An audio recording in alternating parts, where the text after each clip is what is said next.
I have so many fun things to show you today, and I'm super excited. And so, welcome to the studio. Happy to be here. I have not been in here much this week. As you know, I am in the process of launching a bunch of programs in my community, and so I haven't had a lot of time in my studio, and so I'm very happy to be here today with you. And I'm going to show you a new system that I am using for my paint that I learned from a class I took with Sandy Hester. I've been admiring her, the way that she stores paint, uses paint, has her palette set up. And I went ahead and took her acrylic painting class, and I want to show you what I've done so to give you some idea. And how I think it's going to change everything. We're going to swatch some colors, and we're going to work on a painting, and then we're going to talk about the series that you are helping me decide what I'm going to paint for Ann Livingston's art challenge. So I'm excited about that. So I'm going to flip you overhead so you can go ahead and take a look at what I have been doing. The desk is pretty clean.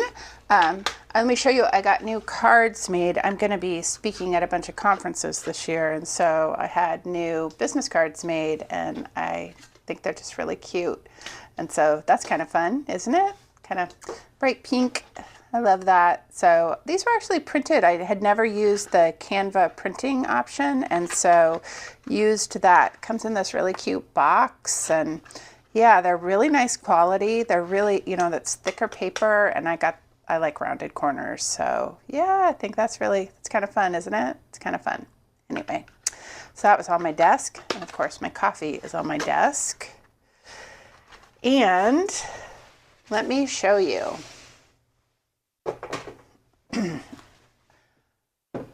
I set up this palette. This is a plastic document box that I got on Amazon, and the link will be down below. And it is airtight, and I have put all my paint in here. So as some of you probably know, I usually would just get out some paint and I would use a color kind of at a time. And so this changes that completely. So it stays in here, this is where it lives. It lives in here. And I can see in the future maybe using this, the lid, as the palette. So that's kind of cool too. I'm not doing that currently, but these are all my acrylic paints. And you're probably thinking, oh my gosh, will they last? So this has been a week. I set this up a week ago, and they are fine. They're totally fine. This needs to be stirred up. A few look like they need to be stirred up a little bit, but basically they look fine.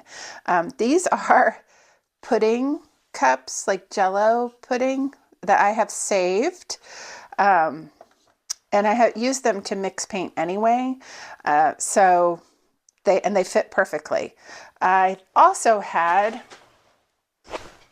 these are Noosa yogurt cups, and they would fit too, but I kind of liked the way the pudding cups fit. So I'm going to swatch this palette for you just so we can see what the baseline is of what I have. I work in a pretty limited palette. There's some colors on here I don't think will stay forever, but they're in there today. So let's just swatch it, and then we can work on a painting too using this. And I know some of you probably really are like, oh, I don't know if I could, if they would stay wet enough, but really they've been here a week. This is the yellow ochre. And this is a Nova color paint. So I think I'll also tell you that, because you might be curious. The brand. This is a golden titanium buff. I think that's what it is. But it is golden. And that's a heavy body, and it looks fine. I think I added a little bit of water to that. This is quinacridone magenta, also Nova paint. The consistency of Nova Color paint is very similar to Liquitex Soft Body. This is an ultramarine. I can already see that the way the palette's set up isn't quite right, so we'll be moving that around. This is Payne's Gray, and although I use Payne's Gray all the time, I could see that this would not be necessary later because I can mix a pretty good Payne's Gray using ultramarine and black, but I have it on the palette now because I do use it all the time. This is a titanium white.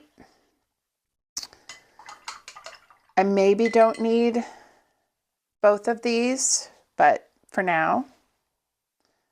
This is Mars Black. Also Nova Color paint for that. This is Pyrrole or Pyrrole Red, which I love. So you can see it's pretty limited. My palette is pretty limited, but this is usually, I mean, this is what it is.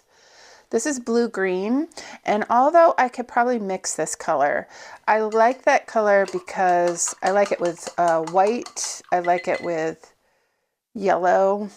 It makes an amazing like parrot green. This is an azo yellow, I believe, and that's Nova Color.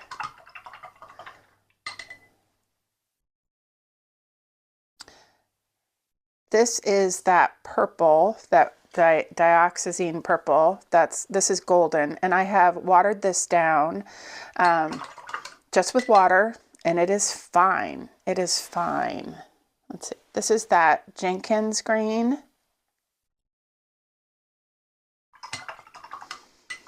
Now we're getting to the part of the palette where I'm like, don't know if I really need that, but it's all right. This is that iron oxide brown. I can mix a pretty good brown, but it is also nice just to have one on the palette. This is that chromium green. I think that's what that's called. I really do love this color, but again, is kind of extra. This is vermilion, I think. It's one of the reds. No, it's Naphthol red mixed with white because I really liked the sort of coral color. So that's what that looks like, which I like. I like that. And it's also been watered down. But they look amazing. And look, they're wet. They work fine.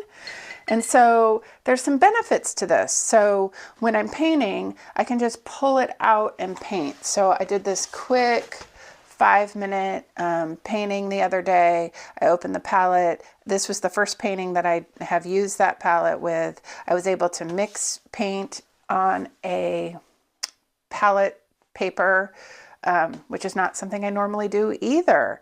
And so I can see that there's going to be a richness to colors that I didn't have before. I just think that it's literally going to change the way I paint. And I am so excited about this.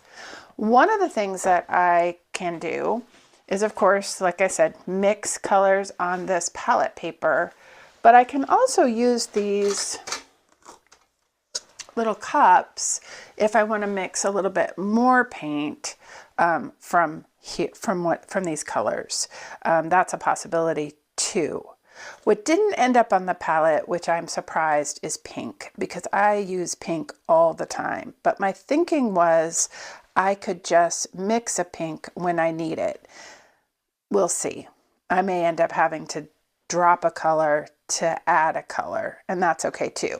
Another option also is a maybe a couple smaller cups of some kind to put very specific colors if I want to.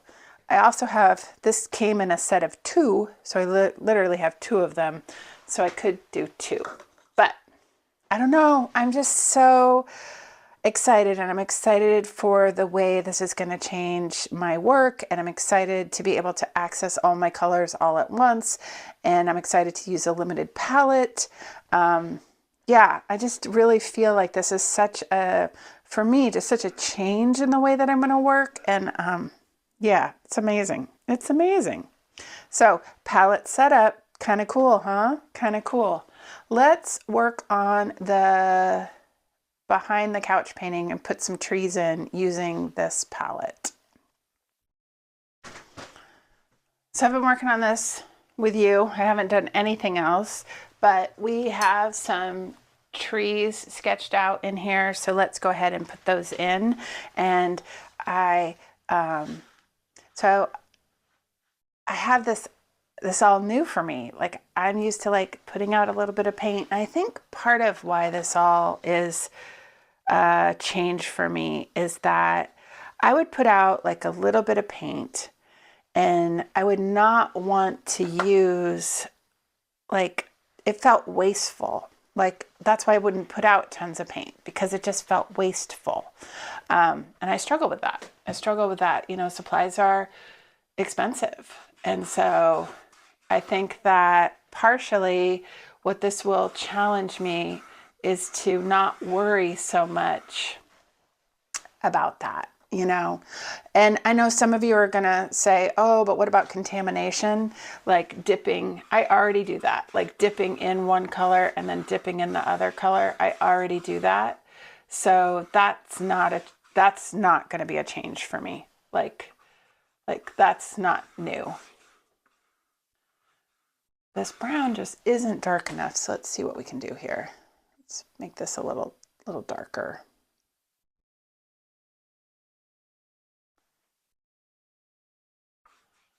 That iron oxide is a transparent color, and I don't mind seeing the stuff behind it, but I also want the trees to actually be the tree.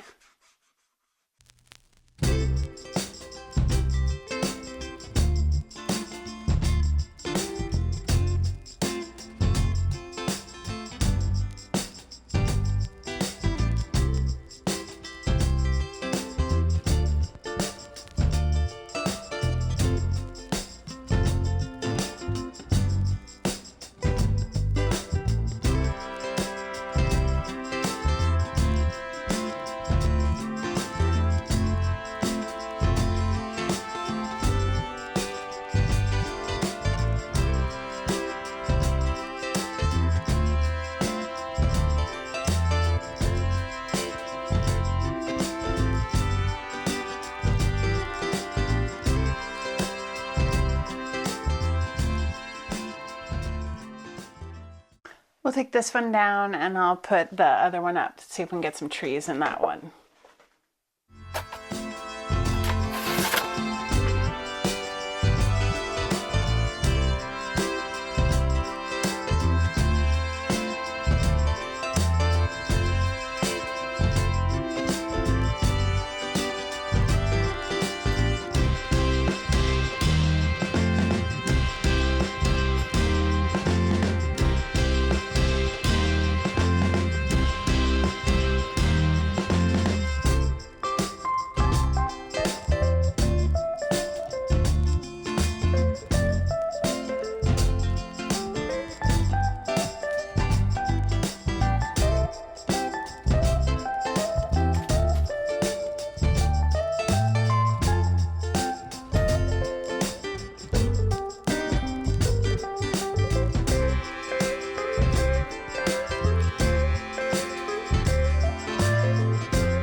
So fun. So super fun. Yeah, it feels good to get those trees in there. There will, of course, be much more happening on these. I need to decide how I want to show like more. So it's the winter. So there'd be more trees, but I'm not sure I want to show all of them. So I need to, in my head, I have to figure out how that's going to be. But these are actually moving along. They're okay. They're doing okay. It will really start to grow as I add, background, foreground. We might be able to put that table and chair in. Let's try that. We'll try that. Go ahead and try that.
Fun.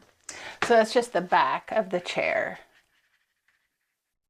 And then a rough in of that table. Oh, that's great. That looks great. Yeah, that's going to come along nicely. That's so fun. That's so fun. Yeah.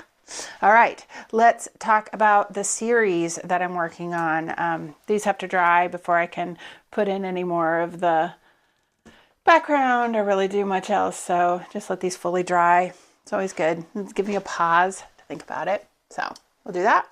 And I'll flip you up and we'll talk about the series. Okay, so it has been super fun getting the votes in. I don't have them all tallied, but so far I have 4 for florals. This is what you were asking me to do. So I asked you, we're gonna paint 8 of these together, so that we can be part of Anne Livingston's art series challenge. And I asked you to vote on florals, bears, birds, or donuts in the last video. And so far, you're still voting, but I kind of have an idea of where we're going here. And I got some really nice comments. I should say, people were like, you should really do what lights you up and what makes you feel good. So that was really nice. Thank you. Other people were like, just do all of it all together. That's fun. Just really nice things. My grandson voted. I'll let you know where he lands. But it was, so far, 4 for florals, 3 for birds, 6 for donuts, and 7 for bears. So I think you probably know what I'm going to do. I'm probably either going to do donuts or bears or a combination, maybe. We'll see. Bears are just fun for me to paint. And someone had a really good comment that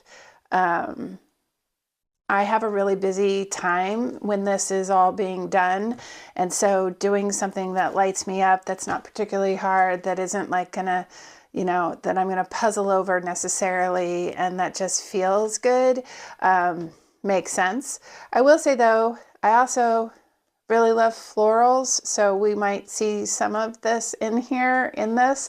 But the goal is to, well, I'm going to flip you overhead and we can unpack these and see what the gesso looks like on them, see what we think we might want to do, and we can talk about this. We can talk about it. Let me move this out of the way. Oh, those yummy colors. Oh my gosh, that palette is so fun to use. I you know, just use brown. I'm so excited just to mix a deeper, richer brown. Anyway, back to the series. Okay, so these are from Target, and I've never used them before, but the whole idea was to like do an art thing under $100, and these were $10 for 8 canvases. It's a pretty good deal. It's a pretty good deal. And they're acid free. They're the Mondo Llama brand, 8x10, acid free. Yeah. So we'll see. Let's see what I think. Oh, well, it's actually not a bad surface. It looks like it has been gessoed, actually. I mean, it does. It has been. It definitely has been gessoed, because that's the actual canvas.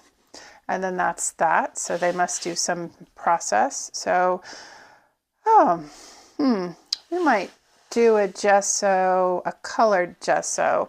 But let's open all these up.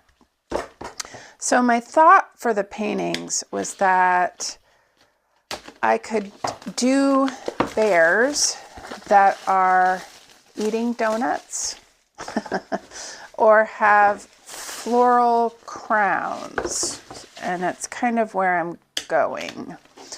My next step is to prepare these, and maybe, so they're not perfect. Look, you can see there's like a little buckle, but it's okay. They're okay. They seem all right. So much plastic, guys. So much plastic. Anyway, so my plan, so much plastic. My plan is to incorporate some of the elements, but to use bears as the main component, just because that is the thing that I love painting the most right now. And so bear portraits, basically. So I've made a little list of like things I could have them doing, which is somewhere. But they could have floral crowns, they could be eating donuts, they could have donut crowns, they could have a bird on their head, because, you know, still want to do birds. There's lots of things that can happen. So what will happen next is I will paint these with gesso mixed with a little color. Let's go ahead and do one, and I can show you what they're all going to look like. I used this old cookie sheet to gesso on. I'm going to let me find my gesso.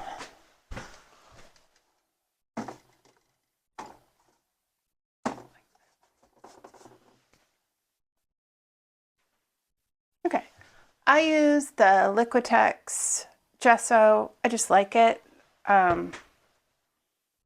People have a preference or don't, you know. I think it's fine. And I'm gonna just use this Liquitex cadmium orange hue with it. So I'll just take a little bit of the gesso. I think this might be brand new. Yep.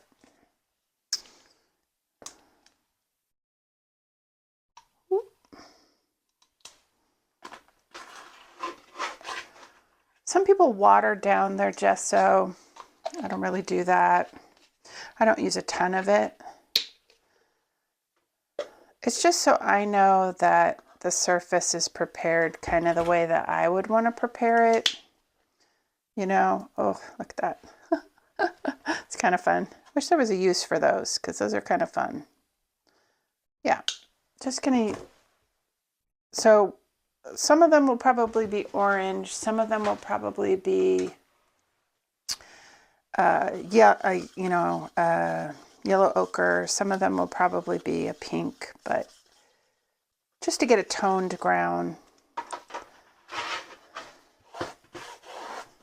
Oh, this brush is stiff. Ooh. This brush is terrible. Let me get a different brush. This is terrible. I have so many brushes. I do not need to be using a terrible brush to do that. We'll use this.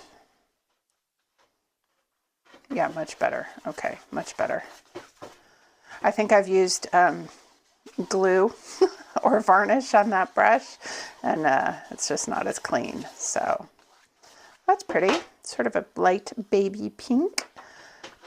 Won't see much of this. I like a toned ground because I feel like it gives me a head start as opposed to a white canvas. So that's part of, so I've been dreading this. The idea of gessoing 8 of these, you know, this is when I wish I had like a team. I'd be like, hey, can you gesso those 8 canvases for me? Some people find this to be really meditative or enjoy it. This stops me from getting into my studio actually, because I feel like, oh, this is not the fun part.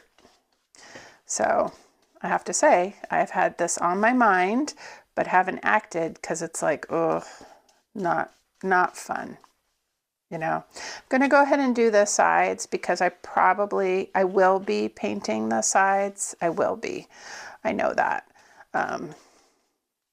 Because I'm not going to be framing these, although they could be framed in a floating frame. These thinner, that's what's nice about these thinner canvases actually, is that the options for a floating frame are pretty inexpensive.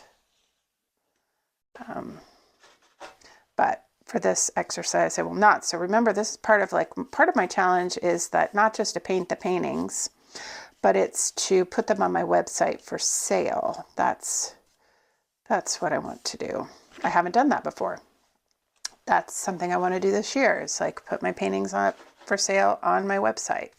Because how can you buy them if they're not somewhere, you know, let's say you wanted one, you wouldn't be able to buy it because I don't have them for sale anywhere. And if you're like me, you're not going to like email me and say, hey, that painting that you worked on, is that for sale? Like I would never do that. I just, yeah, that looks great. That looks great. Okay, let's do one more just so that we can say we've at least done 2. And you can keep me company. Maybe you could be doing yours or doing something else. Ooh. Yeah.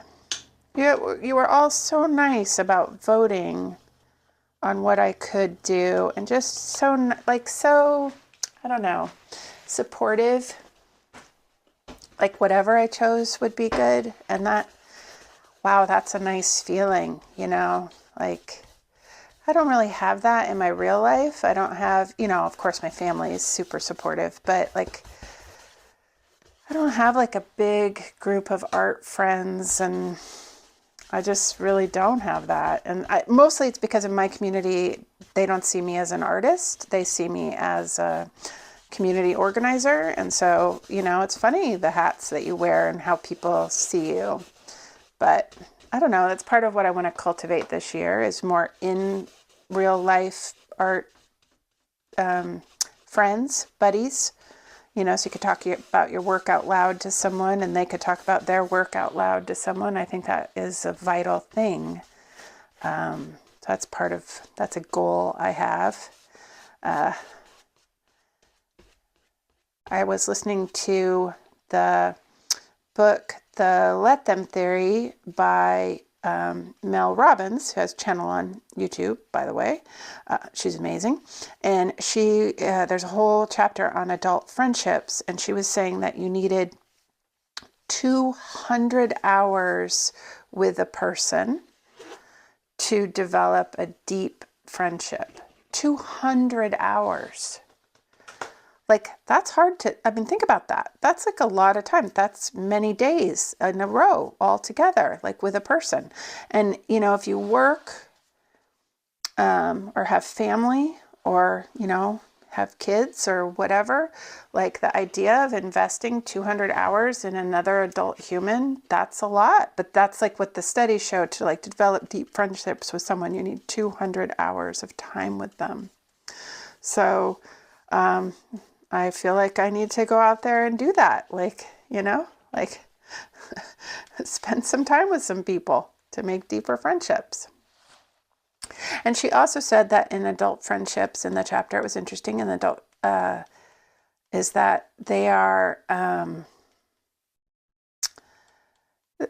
friendships come and go as adults, and that's okay. They're kind of transient. Like, it's proximity. It's like where you are in your life or where you are physically, you know, and friendships change over time, and we should be willing at all times to make friends and honestly also to let go of friends. So that was interesting too. It's a great book. If you haven't listened to it, it's a great book. Oh, there we go. There's the second one. Look at that. Okay, let's just do one more. Let's do one more. I know this isn't totally exciting for you, but you're helping me do it. So I'm just going to do one more. Yeah, it's helpful to have you here. I feel compelled to do it because I know you're going to cheer this all on. Yeah, it's really like a very baby pink, isn't it? Well, that's all right. I'm not afraid of that color. Kind of like that color. When I was a kid, when I was little, my sister was 11 years older than me, and we shared a bedroom, which is a terrible idea, but my parents were, I don't know, they didn't think that through. Anyway, so we shared a bedroom. We shared a bedroom all the way until she was 18, and she moved out, and she moved out like the minute she turned 18. Anywho, I then inherited the bedroom, and my dad asked me, well, what do you want to paint it? It had been a light blue color, and I chose a pink. This very similar to this color, actually.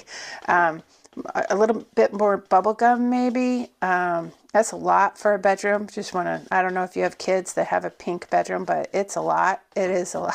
Now looking back, I think, oh, that was a bold choice. But I wanted something that I liked, you know, because it never really felt like my bedroom. I felt like I was invading a teenager's bedroom. So yes, my bedroom after that became very similar to this color. Very happy color.